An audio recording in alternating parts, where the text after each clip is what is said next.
பாஜக வாங்கின அதிகபட்ச ஓட்டுகள் வந்து பாமகவுது தான் அப்படின்னு சொல்லிட்டு தொல் திருமாவளவரும் சொல்லியிருக்காரு. செல்வ பெருந்தகை அவர்களும் சொல்லியிருக்காங்க. பாமகவோட ஓட்டுன்றது கோயம்புத்தூர்ல எங்கேயும் கிடையாது. அதிமுக ஓட்டு தான் பாஜகவுக்கு வந்திருக்கு. பாமகவோட ஓட்டெல்லாம் வந்து ஜெயிக்க வைக்கல. பட்டியலினத்தின் நண்பன்வாங்க. ஆனால் ஆராசாவை வந்து அங்கே தான் நிப்பாட்டுவாங்க. அவரை பொது தொகுதியில் கொண்டு வந்து நிப்பாட்டுறாங்களா? நிப்பாட்ட மாட்டாங்க. திருமாவளவனை பொது தொகுதியில் நிப்பாட்டுங்க. எதுக்கு அங்கே நிப்பாட்டணும்? பொது தொகுதியில் இவங்க யாரையுமே நிப்பாட்டினதா சரித்திரம் கூட கிடையாது. ரெட்டலைன்னு ஒரு சின்னம் இருப்பதால் மட்டும்தான் இவர் ஜெயித்து கொண்டிருக்கிறார். அந்த ரெட்டலை வந்து ஓபிஎஸ் அவர்கள்ட்ட போயிடுச்சுன்னா இவர் தோத்து தான் போவார். இவரும் எடப்பாடி அவர்கள் சொல்வதையே நாம் எடுத்துக்கொள்ளும். நாங்கள் ஒரு மாநில கட்சி, தேசிய கட்சியை வந்து நாங்கள் இது பண்ணி எங்கள் தேசிய கட்சி எங்களை அழிக்கிறத நாங்கள் விட மாட்டோன்றாங்க. நீங்கள் மாநில கட்சியாக திமுகவுக்கு எதிராக என்ன அரசியல் செய்தீர்கள்? தேசிய கட்சி வந்து மாநில கட்சியோடு சேர்ந்து போகிறதுன்றது வந்து காங்கிரஸ் வேணால் செய்வாங்க அந்த வேலையெல்லாம். ஆனால் பாஜக அந்த மாதிரி கிடையாது. அவர்கள் கூட்டணியாக இருக்க விரும்புவார்களே தவிர இவர்களை தூக்கி வைத்து கொண்டாட வேண்டிய அவசியம் இல்லை. இன்னும் அவங்க கட்சியில் 1008 பிரச்சனை இருக்குது. பாஜகவிற்கு இது தோல்வி அல்ல, வளர்ச்சி. ஆனால் அதிமுகவை பொறுத்த வரைக்கும் இது ஒரு வீழ்ச்சி. இது வந்து வெற்றியும் கிடையாது உங்களுக்கு. அதை அவர் யோசித்து உணர்ந்து நடந்து கொண்டால் அதிமுக என்னும் ஒரு கட்சி பிழைக்கும். இப்போ ராகுலை வந்து எதிர்கட்சி தலைவராக கேட்குறாங்க. அவர் முடியாதுன்ற மாதிரி பேசிட்டு இருக்காரு. அவர் வந்தாலும் பிரயோஜனம் இல்லை. இல்லை அங்கே போய் உட்காந்து பேசுனதில் ஏதாவது உருப்படியாக பேசியிருக்கிறாருன்னா அதுவும் பேசுனதில்லை. கண்ணடிப்பார், மோடியை கட்டி பிடிப்பார், இந்த மாதிரியான கிமிக் வேலைலாம் நிறைய பண்ணுவாரே தவிர.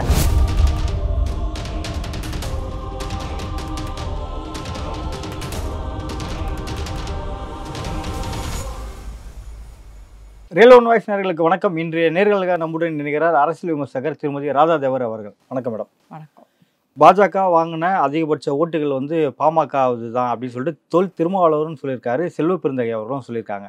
இது எப்படி பார்க்குறீங்க மேடம் இந்த விமர்சனத்தை? இவங்க விமர்சனம்ன்ற பேரில் வந்து தனி மனித தாக்குதலில் தான் இவங்க ஈடுபட்டு இருக்கிறாங்க.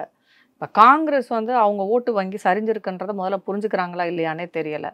அவங்க ஏன்னா ஜெயிச்சிருக்கலாம், ஆனால் அவங்களோட ஓட்டு பர்சன்டேஜ் வந்து கம்மியாக தான் ஆயிருக்கு இந்த தடவை. உண்மையில் சொல்ல போகணுன்னா பாமகவோட ஓட்டுன்றது கோயம்புத்தூரில் எங்கேயும் கிடையாது.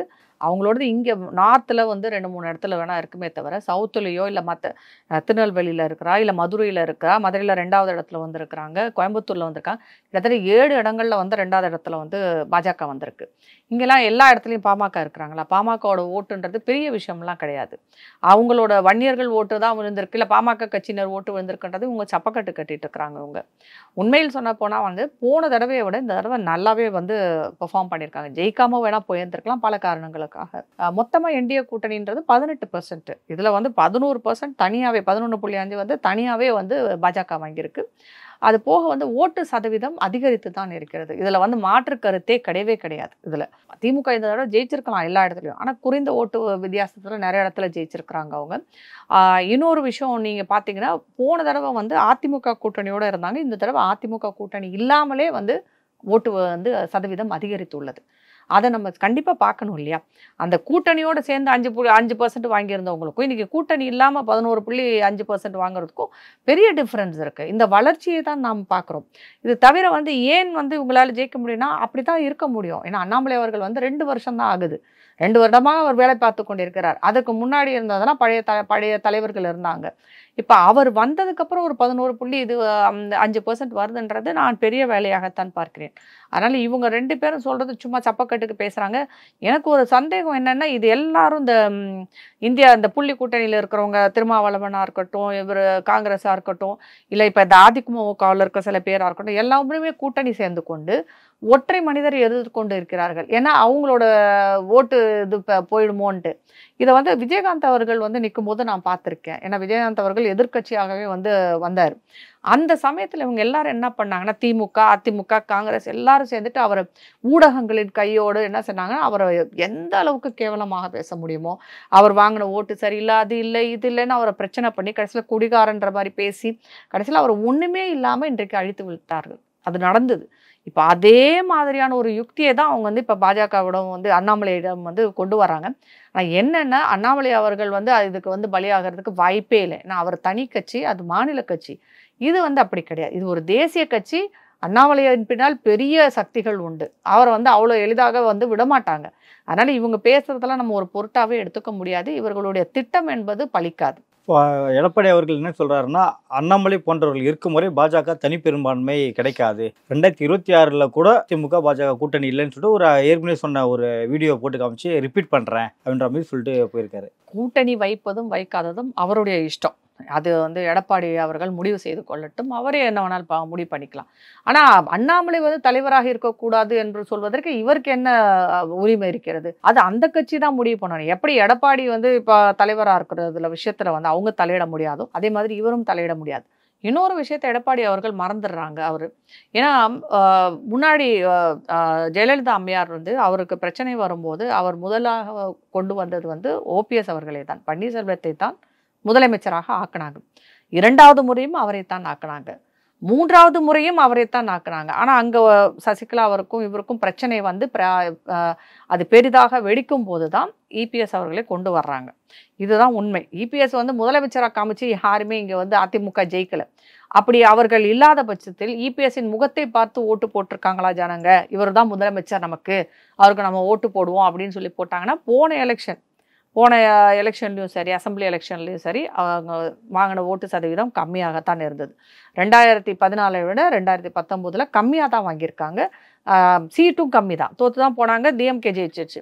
இந்த தடவையும் அதே தான். இவர் முகத்தை பார்த்து ஜனங்கள் ஓட்டு போட்டிருக்காங்கன்னா, இந்த தடவையும் ஓட்டு சதவீதம் உங்களுக்கு குறைந்துதான்.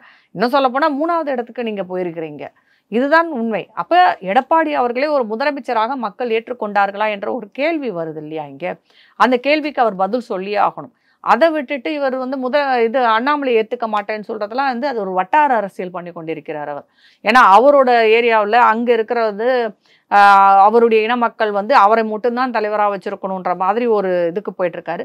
அப்ப ஏன்னா அண்ணாமலையை தவிர யாரை வேணாலும் ஏத்துக்க வேண்டுறாரு. அப்ப மற்றவங்கெல்லாம் சரியா இருக்கும், அண்ணாமலை அவர்கள் சரியா இல்லை என்று சொல்வதெல்லாம் வாதத்துக்கு உகந்ததாக இல்லை. அப்ப ஓபிஎஸ் அவர்கள் என்ன தவறு செய்தார்? இவர் ஏன் ஓபிஎஸ்ஸை விட்டு வந்தார்? இன்னும் சொல்லப்போனா இவங்க இருந்த அந்த 5 வருடமும் பாஜகவின் தயவு நிறையவே தேவைப்பட்டது. முன்னாடியும் சரி, அதுக்கப்புறமும் சரி. ஏன் இன்றைக்கு வரைக்கும் ஓபிஎஸ் அவர்கள் வந்து பாஜகவோட இருக்கிறனா அதுதான் காரணம். ஒரு நன்றி உணர்ச்சி அவருக்கு எப்பயுமே இருந்துட்டு இருக்கு. இன்னைக்கு சசிகலா அவர்களும் அந்த இதுல வந்து சேர்ந்துட்டாங்க. ஆனா இவர் மட்டும் வந்து நான் தனியா இருக்கிறேன், தொண்டர்கள் என் பின்னாடி தான் இருக்கிறாங்க, என்னோட தான் இருக்காங்கன்னா, இந்த எலெக்ஷன்ல அதை நம்ம நல்லாவே பார்த்தோம்.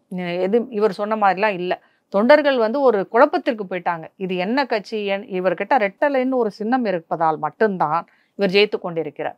அந்த ரெட்டலை வந்து ஓபிஎஸ் அவர்கள்ட்ட போயிடுச்சுன்னா இவர் தோத்து தான் போவார்.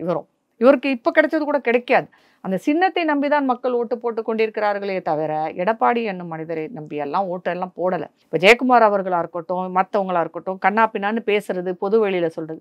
ஜெயக்குமார் மகனுக்கு டெபாசிட்டே போச்சு. எதுக்கு இந்த பேச்சு? அப்போ நீங்கள் பாஜகவிடம் ஒரு தேசிய கட்சியிடம் நீங்கள் வந்து இணக்கமாக போயிருந்தால் 2 பேருக்குமே சுமூகமாக இருந்திருக்கும். அதை விட்டுட்டு அந்த பிணக்கை ஏற்படுத்தியவர்கள் அதிமுக தான், பாஜக கிடையாது. ஏன்னா என்னை பொறுத்த வரைக்கும் அண்ணாமலை எப்படி பார்க்கிறேன் என்றால், திராவிட கட்சிகளுக்கு அவர் பதிலடி கொடுக்கிறார். ஏன்னா அவர் கட்சியை வளர்க்கணும்னா இவர் அவங்க பின்னாடி போக முடியாது. தேசிய கட்சி வந்து மாநில கட்சியோட சேர்ந்து போகிறதுன்றது வந்து காங்கிரஸ் வேணால் செய்வாங்க அந்த வேலையெல்லாம். ஆனால் பாஜக அந்த மாதிரி கிடையாது. அவர்கள் கூட்டணியாக விரும்புவார்களே தவிர இவர்களை தூக்கி வைத்து கொண்டாட வேண்டிய அவசியம் இல்லை. இன்னும் அவங்க கட்சியில் 1008 பிரச்சனை இருக்குது. அதிமுகவை பொறுத்த வரைக்கும் பல பிரச்சனைகள். ஆனால் சிறிதாக வந்து இது திமுகவுடைய ஒரு இன்னொரு கையாக மாறிக்கொண்டிருக்கிறதோ என்ற ஒரு ஐயப்பாடு வரத்தான் செய்யுது. ஏன்னா இவங்களோட அரசியல் இவங்களே சொல்கிற எடப்பாடி அவர்கள் சொல்வதையே நாம் எடுத்துக்கொள்ளும். நாங்கள் ஒரு மாநில கட்சி, தேசிய கட்சியை வந்து நாங்கள் எங்கள் தேசிய கட்சி எங்களை அழிக்கிறத நாங்கள் விட மாட்டோன்றாங்க. நீங்கள் மாநில கட்சியாக திமுகவுக்கு எதிராக என்ன அரசியல் செய்தீர்கள்? அதை ஒரு பதில் சொல்லியே ஆகணும் இல்லையா? இவங்க மாநில அரசியல் தான் நீங்கள் செய்கிறது, தேசிய அரசியலே கிடையவே கிடையாது.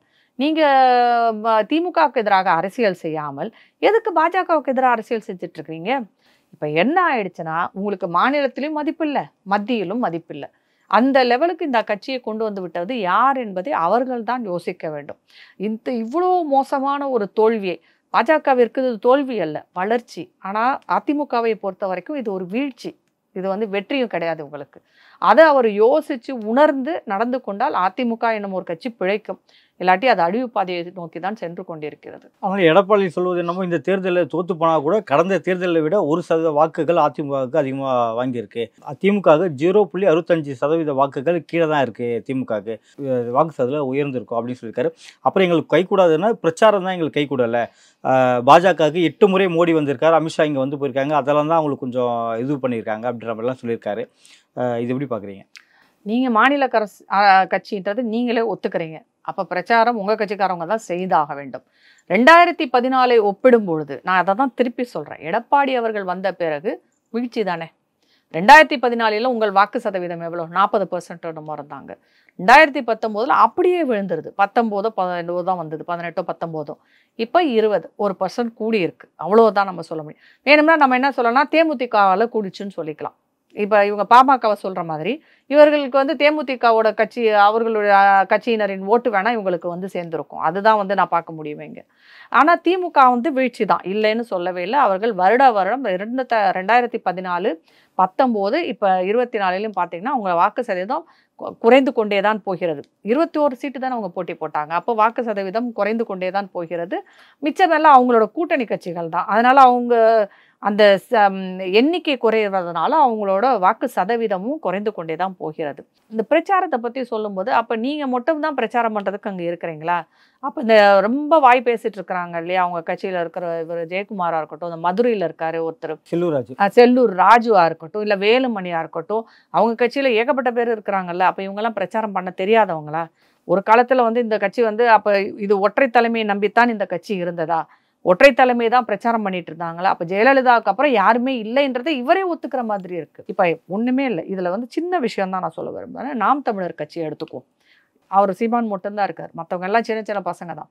இந்த தடவை அவங்களோட ஓட்டு பர்சன்டேஜ் பார்த்துருப்பீங்க நீங்கள், எவ்வளோ கூடி இருக்குன்னு சொல்லிட்டு 8% வாங்கியிருக்கிறாங்க. அவங்களுக்கு என்ன கவர்ச்சிகரமான பேச்சாளர்கள் இருக்கிறாங்க.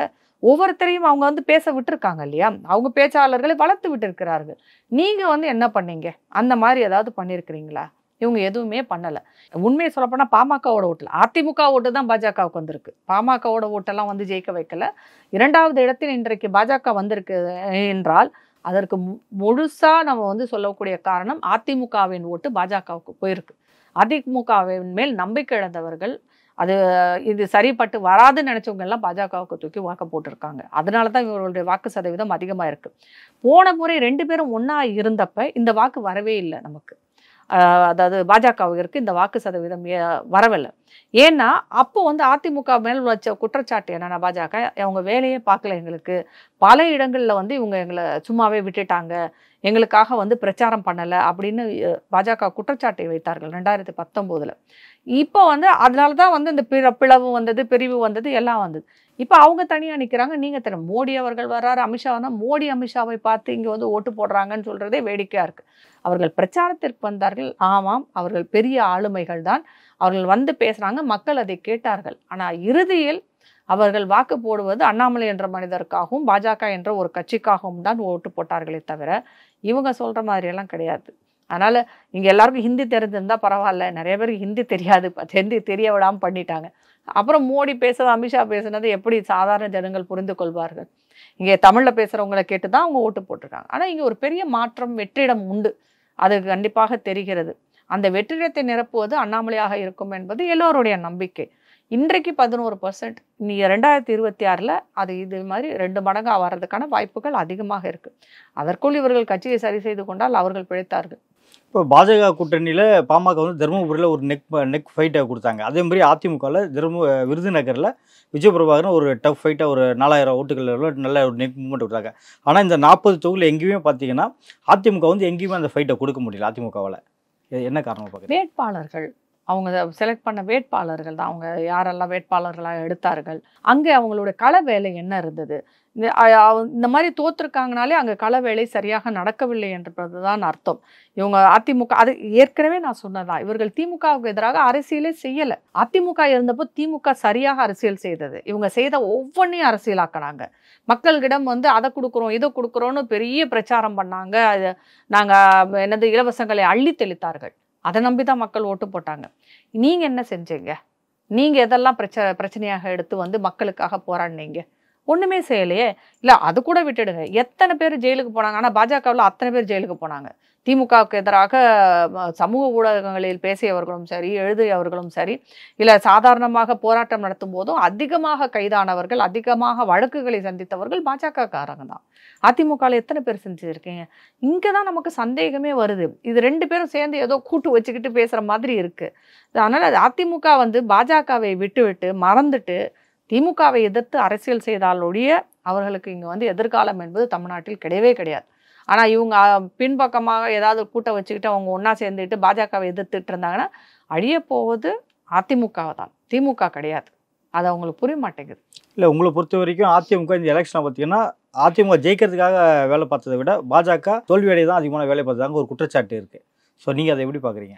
அதிமுகவை பொறுத்த வரைக்கும் ஆமாம், அது உண்மை தான். அது வந்து பார்த்தீங்கன்னா நிறைய இடங்கள்ல வந்து அதிமுக பாஜக பிரச்சனை தான் பயங்கரமாக ஓடிட்டு இருந்தது தவிர திமுக அதிமுக பிரச்சனை இல்லை.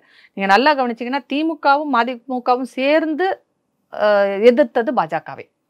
நம்ம அப்படி தான் பார்க்குறோம். இன்னும் சொல்ல போனால் எல்லா கட்சிகளும் சேர்ந்து எதிர்த்தது பாஜகவை. இது இந்தியா கூட்டணியாக இருக்கட்டும், தேசிய அளவிலாக இருக்கட்டும், தமிழக அளவிலும் இருக்கட்டும், எல்லா கட்சிகளும் ஒன்றா சேர்ந்து எதிர்த்தது பாஜக என்னும் ஒற்றை கட்சியை தான் எதிர்த்தார்கள். ஏன்னா அவங்களோட பயம் என்னன்னா இங்கே பாஜக வந்துடக்கூடாது, காலூன்றியை விடக்கூடாது என்பதில் அவர்கள் தெளிவாகவே இருந்தார்கள். அதற்காக எல்லா வேலையுமே செய்ய இது காங்கிரஸும் அடக்கும், கம்யூனிஸ்டுகளும் அடக்கும். இன்னொன்று சொல்ல பார்த்தீங்கன்னா ஒருத்தருக்கு ஒருத்தர் பிடிக்காட்டி கூட இந்த ஒரு விஷயத்தில் அவங்க வந்து ஒன்றா சேர்ந்து வந்தாங்க. இவர்கள் தான் அண்ணாமலை என்னும் பெரிய பிம்பத்தை கட்டமைத்தார்களே தவிர அண்ணாமலையாக அவர் கட்டமைத்ததை விட, அவர் தன்னை பெரிய தலைவராக காட்டி கொண்டதை விட இவர்கள் எதிர்ப்பு தான் அவரை பெரிய தலைவராகவே காட்டியது. அது வந்து அவருக்கு அண்ணாமலை அவர்களுக்கு பெரிய உதவியாக இருந்தது. நான் ஏற்கனவே சொன்னது அதிமுக தன் அரசியலை வந்து சரி பண்ண வேண்டும். அது திமுகவுக்கு எதிரான அரசியலை செய்தால் ஒழிய அவர்கள் பிழைப்பது கஷ்டம் தான். இங்கே ஓபிஎஸ் அணியிலேருந்து ஜேசிடி பிரபாகர் பெங்களூர் புகழேந்தி இவங்களாம் வெளியே வந்துட்டு நாங்கள் அதிமுகவை ஒன்றிணைக்கிற வேலையை பார்க்க போகிறோம் அப்படின்னு சொல்லியிருக்காங்க. என்ன காரணம் அப்படின்னு கேட்டதுக்கு தேசிய கட்சி இங்கே 2வது இடத்துல வந்துருக்கு, ஸோ பாஜக தான் சொல்கிறாங்க வந்திருக்கு, அதனால் எங்கள் கட்சி சரிவில் இருக்குது, அதை நாங்கள் விடமாட்டோம், ஸோ எங்களுக்கு பெரிய வேதனையும் வழியை கொடுக்குது அப்படின்னு சொல்லியிருக்காங்க. இது எப்படி பார்க்குறீங்க மேடம்? வேதனைப்படுறாங்கன்னா ஒரு உண்மையான தொண்டராக இருந்தால், அதிமுக தொண்டராக இருந்தால் அந்த வேதனை யாருக்குமே இருக்கும்.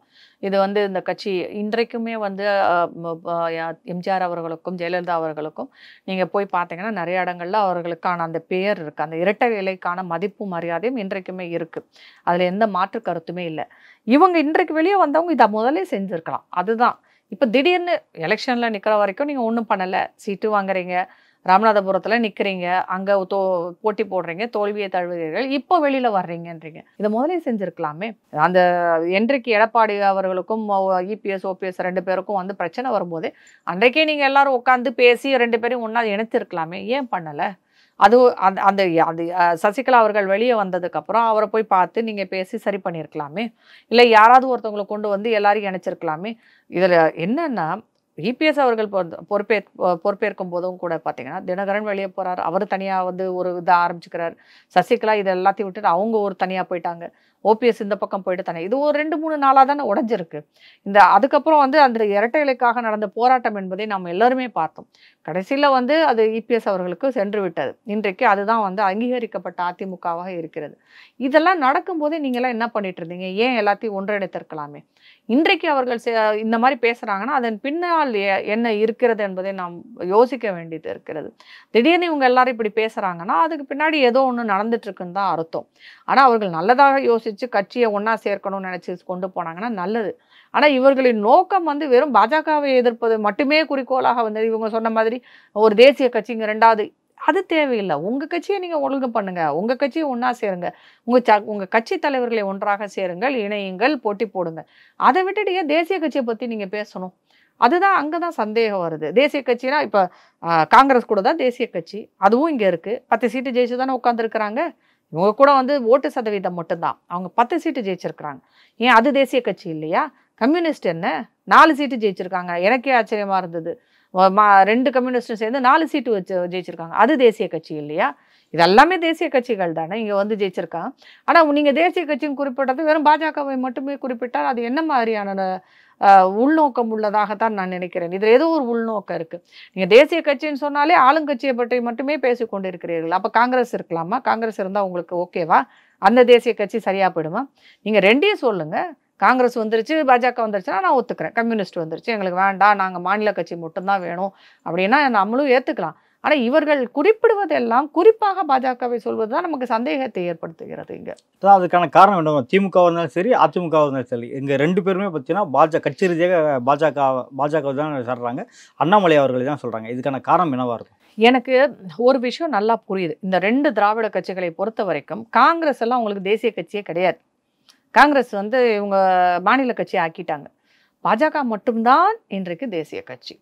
இவர்களுடைய நோக்கம், குறிக்கோள் எல்லாமே பாஜக எதிர்ப்பு என்பது என்னன்னா, பாஜக இவங்க என்ன சொல்றாங்க? இந்துத்துவா கட்சின்னு சொல்றாங்க. கடைசியில் இதில் தான் நான் வந்து கொண்டு வந்து முடிக்கவே விரும்புகிறேன். பாஜக ஒரு இந்துத்துவா கட்சி, காங்கிரஸ் வந்து ஒரு என்ன சொல்றது, மதசார்பற்ற கட்சி. இவங்களோட பேச்சில் மதசார்பற்ற என்பது என்னன்னா, முஸ்லீம், கிறிஸ்டியன் இவங்க எல்லாத்தையும் சேர்த்துக்கலாம். ஆனால் இந்துக்களை மட்டும் ஏற்றுக்க முடியாது அவங்களால. இந்துன்னு சொல்லிட்டாலே அது வந்து உங்களுக்கு மதசார்பினியை வந்து வராது. அதுக்குள்ள ஹிந்துன்னு சொல்றது வந்து இவங்களுக்கு ஒரு அசிங்கமான ஒரு வார்த்தையாக தான் படுகிறது.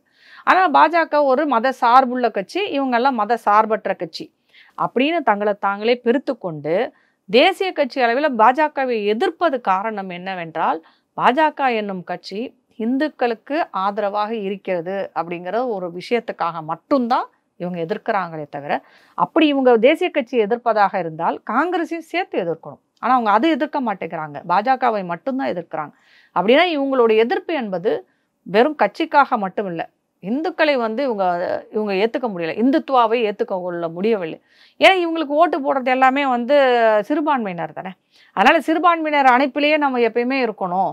ஏன்னா எப்படி இருந்தாலும் சிறுபான்மையினர் வந்து அப்படியே சொல்லி வச்ச மாதிரி ஓட்டு போடுவாங்க. இந்துக்கள் அப்படி இல்லை, ஜாதி அடிப்படையில் பிரிந்து கொள்வார்கள் என்பது அவர்களுக்கு நல்லாவே தெரியும். அதனால ஜாதி அரசியல் பண்ணுவாங்க. அதிமுகவும் சரி திமுகவும் சரி ஜாதி அரசியல். என்ன அவங்கவுங்க ஏரியாவில் போயிட்டு அவங்கவுங்க தங்களை வந்து தங்கள் ஜாதியை சொல்லி ஓட்டு கேட்பாங்க. நாங்கள் வந்து பட்டியலினத்தின் நண்பன்னுவாங்க. ஆனால் ஆராசாவை வந்து அங்கே தான் நிப்பாட்டுவாங்க. அவரை பொது தொகுதியில் கொண்டு வந்து நிப்பாட்டுறாங்களா? நிப்பாட்ட மாட்டாங்க. திருமாவளவனை பொது தொகுதியில் நிப்பாட்டுங்க. எதுக்கு அங்கே நிப்பாட்டணும்?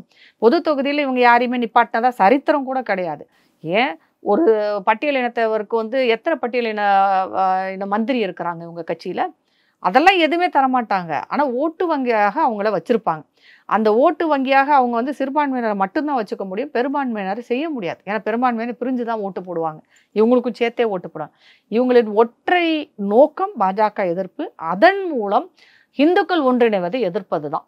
அதுதான் நடந்துட்டுருக்கு. இதை வந்து நம்ம மறைமுகமாக இப்படி அப்படி தேசிய கட்சி அப்படி இப்படின்னு இவங்க பாட்டுக்கு ஏதோ பேசுகிறாங்க. அதுதான் இவங்க பேச்சிலேருந்தே நல்லாவே தெரியும். ஏன்னா 2 திராவிட கட்சிகளுமே அன்றிலிருந்து இன்று வரை சிறுபான்மையினரின் கண்ணசைவில் தான் அவங்க இருக்கிறாங்க. இன்றைக்கு வந்து இவர் வந்து என்ன சொன்னார், நாங்கள் இப்போ தான் கொஞ்ச நாளைக்கு முன்னாடி பார்த்தீங்கன்னா இந்த எலெக்ஷனுக்கு முன்னாடி பாஜகவை விட்டு வந்துட்டு நாங்கள் இஸ்லாமியரை கட்டி தழுவுறோம், கிறிஸ்துவரை கட்டி தழுவுறோம்லாம் பேசிகிட்டு இருந்தாங்க. உங்களுக்கு ஓட்டு போட்டாங்களா? போடலையே. திராவிட முன்னேற்ற திமுகவுக்கு தான் ஓட்டு போட்டிருக்காங்க. இதுதான் உண்மை. இவர்கள் மக்களை மக்களாக பார்க்காமல் ஜாதி அடிப்படையிலும் மத அடிப்படையிலும் அவர்களை பிரித்து வைத்து ஒரு ஓட்டு வங்கியாக பார்க்கிறார்கள் இந்த 2 கட்சிகளுமே. அதுக்கு எதிராக இருக்க பாஜகவை கண்டால் இவர்களுக்கு பிடிக்காது. இவங்க என்ன பண்ணுவாங்க, பாஜக என்னும் மதவாத கட்சி அப்படி இப்படின்னு சொல்லிட்டு அப்படி சொன்னால் நமக்கு சரியாக வராதுன்றதுனால தேசிய கட்சின்னு ஒரு புது அடைமொழியை சேர்த்து இவர் பேசிகிட்டு இருக்கார். மற்றபடி இவர்கள் 2 கட்சிகளுமே 2 திராவிட கட்சிகளுமே ஒரே மாதிரி தான். இதில் வந்து எந்த மாற்றமும் இல்லை அவங்க 2 பேருக்குள்ள. இப்போ திமுக இந்தியா கூட்டணியிலே நீடிக்க வாய்ப்பு இருக்கா? இல்லை பிஜேபி ஆட்சி அமைச்சதுக்கு அப்புறம் கூட்டணி மாறதுக்கான வாய்ப்பு ஏதாவது இருக்கா? இல்லை வெளியிலேருந்து ஆதரவு தருவதற்கான வாய்ப்புகள் ஏதாவது இருக்குமா? இவங்க கூட்டணியில் தாங்க இருப்பாங்க, ஆனால் கூட்டணி தான் இருக்காது. இவங்க என் புள்ளிய கூட்டணியில் தான் இருப்பாங்க, ஆனால் அதில் இருக்க கட்சிகள்லாம் இருக்குமான்றது தான் டவுட்டு. ஏன்னா மம்தா ஏற்கனவே வெளியில் போயிட்டாங்க. அதுக்கப்புறம் வந்து காங்கிரஸ் கம்யூனிஸ்ட் இது வரைக்கும் ஓகே, ஆனால் இனிமேல் வந்து வாய்ப்பு இல்லை, கஷ்டம் அவங்க 2 பேருக்கு. ஏன்னா அடுத்து அசம்பிளி எலெக்ஷனுக்கு 2 பேரும் ஒருத்தரை எதிர்த்து தான் அவங்க போட்டி போட்டு ஆகணும். அதனால் அவங்க 2 பேரும் வெளியே வருவாங்க. அதற்கப்புறம் வேறு யார் இருக்காங்கன்னா அகிலேஷ் யாதவ். அவர் ஒரு 40 சீட்டை வச்சுட்டு அங்கே உட்காந்துருக்கிறாரு. அவர் தன்னுடைய இடத்தில் தன்னை நிலைநாட்டி கொள்ளத்தான் விரும்புவார். இல்லாட்டி எனக்கு அவருக்கு வந்து எதிர்க்கட்சி தலைவர் மாதிரி ஏதாவது ஒன்று கொடுக்கணும்னு நினைப்பார். அவரை பற்றி நல்லாவே தெரியும், அவர் எப்படிப்பட்ட சந்தர்ப்பவாதி அகிலேஷ் யாதவ் என்பது. அதை தவிர மிச்சம் சொச்சம் எல்லாரும் இருக்கிறவங்கெல்லாம் அவங்கவுங்க வேலையை பார்த்துட்டு போவாங்க. இதிலேருந்து பிடுங்கிக்கிட்டு பாஜக இது என்டிஏ கூட்டணிக்கு போகிறவங்க தான் அதிகமாக இருப்பாங்க. அதனால் திமுக அந்த புள்ளி கூட்டணியில் தான் இருக்கும், ஆனால் அந்த கூட்டணி தான் இருக்குமான்றது டவுட்டு தான். இன்னும் கொஞ்ச நாளில் தெரிஞ்சிடும். அது ரொம்ப நாள்லாம் நம்ம போக வேண்டிய அவசியம் இல்லை, வெகு சீக்கிரமாகவே அது தெரிந்துவிடும். காங்கிரஸில் யார் எதிர்க்கட்சி தலைவராக வர போகிறாங்க? அந்த கூட்டணியில் அந்த கூட்டணி வந்து எதிர்க்கட்சியாக வரும். அவங்க இவங்க வந்து 100 வந்திருக்கு. இப்போ ராகுல் வயநாடு ரிசைன் பண்ண உடனே அது 99 தான், 100க்குள்ளே தான் வருது. 3 வருடங்கள் 3 தடவை இவர்கள் தேர்தலில் ஜெயித்தும் கூட இவங்க வந்து எவ்வளோ 184 180 தான் வந்திருக்காங்க. 200 கூட தொடரல இவங்க மொத்தமாக. நான் 3 எலெக்ஷன் பார்த்துமே.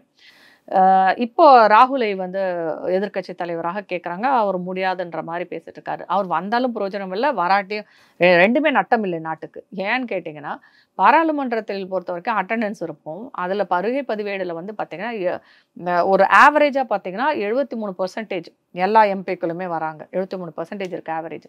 இவர் 40% தான் இருக்கார். இவரோட அட்டண்டன்ஸு இவரோட வருகையுமே வந்து பார்த்தீங்கன்னா 40% சம்திங் அவ்வளோதான் இருக்கிறார்.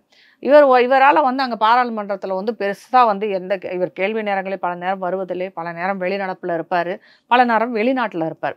இதுதான் அவருடைய இது. இல்லை அங்கே போய் உட்காந்து பேசுனதில் ஏதாவது உருப்படியாக பேசியிருக்கிறாருன்னா அதுவும் பேசுனதில்லை. கண்ணடிப்பார், மோடியை கட்டிப்பிடிப்பார், இந்த மாதிரியான கிமிக் வேலைலாம் நிறைய பண்ணுவாரே தவிர, இவர் எதிர்க்கட்சியாக தலைவராக இருந்தால் அவர்களுக்கு தான் நஷ்டம். நல்ல ஒரு ஆளை எதிர்க்கட்சியாக போட்டு ஏதாவது அரசியல் பண்ணாங்கன்னா அடுத்த தடவைக்கு ஒரு வாய்ப்பு இருக்குது. ராகுலை எதிர்க்கட்சியாக போட்டு உள்ளே வச்சாங்கன்னா திருப்பி வந்து தோப்பறதுக்கான வாய்ப்பு தான் அதிகம் இருக்குது. அது அவர்கள் தான் முடிவு செய்ய வேண்டும். ஆனால் அவர்களுக்குள்ளேயே வந்து அந்த போட்டி இருக்குது. எல்லாரையும் ஆக்க முடியாது. அதனால் இப்போதைக்கு யார் முடிவு செய்வார்கள் என்று தெரியவில்லை. ஆனால் ராகுல் அதை ஒத்துக்கொள்ளவில்லை என்பது தான் எனக்கு தெரிந்த தகவல். நான் எதிர்க்கட்சி தலைவராக இருக்க முடியாது என்பது மாதிரி தான் தெரிகிறது. இவர்கள் யாரை முடிவு செய்து வைத்தாலும் சரி, அடுத்த சில நாட்களுக்கு நாம் பல வேடிக்கைகளை பார்க்க போகிறோம். பாராளுமன்றத்தை கலக்கலன்னு போக போகுது. இவர்கள் ஆக்கப்பூர்வமான எதிர்க்கட்சியாக செயல்பட்டால் அது இந்தியாவிற்கு நல்லது. ஆனால் இந்திய நலனுக்கு எதிராக இவர்கள் செயல்பட ஆரம்பித்தால் கண்டிப்பாக அது இந்த தேசத்திற்கு ஆபத்தாய் தான் போய் முடியும். அவங்க நல்ல எதிர்க்கட்சியாக செயல்படணும் என்பது தான் என்னுடைய ஆசையும் கூட. நடப்பு அரசியல் குறித்து பல்வேறு கட்சிகளை பொறுத்தவரை மிக்க நன்றி.